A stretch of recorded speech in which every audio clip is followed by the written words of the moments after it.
എന്റെ മേസ്ത്രി ഇത് പെണ്ണുങ്ങൾക്ക് കുറേശ്ശെ ഇട്ട് കൊടുക്കണേ, എനിക്ക് നിറയെ ഇട്ട് തരുന്നു. പെണ്ണുങ്ങൾ 500 രൂപ കൊല്ലി മേടിക്കണേ, നീ 1000 അല്ലേ മേടിക്കണേ? നീ 500 മേടിച്ചോ, അപ്പൊ നിനക്ക് ഞാൻ കുറച്ചിട്ട് തരാം.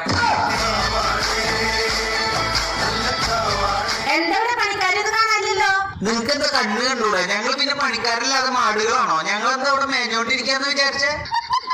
അതൊക്കെ ശരി, ഇവിടെ മേസ്ത്രി. പിന്നെ ഇയാളെ കണ്ട ചേമ്പ് പറിക്കാൻ വന്നതുകൊണ്ടാ ഇയാളെ മേസ്ത്രി. എടോ, കഴിക്കാൻ പൊറോട്ടയും ചില്ലി ചിക്കനും വാങ്ങിച്ചുണ്ടായോ? നിങ്ങൾ എന്നോട് മണലെടുക്കാൻ പറഞ്ഞോ, മെറ്റലെടുക്കാൻ പറഞ്ഞോ, കട്ടെടുക്കാൻ പറഞ്ഞോ? അല്ലാതെ പൊറോട്ട വാങ്ങി ചില്ലി വാങ്ങുന്നൊക്കെ നിങ്ങളുടെ ഭർത്താവിന്റെ അടുത്ത് പറഞ്ഞാൽ മതി. എടോ കൊരപ്പാ, ഉള്ളി പോയി നോക്കിയപ്പോ നിങ്ങൾക്ക് രണ്ടാക്കും ഉച്ചയ്ക്ക് കഴിക്കാൻ കഞ്ഞി ചമ്മന്തിയാ. ശരി, പാവലെ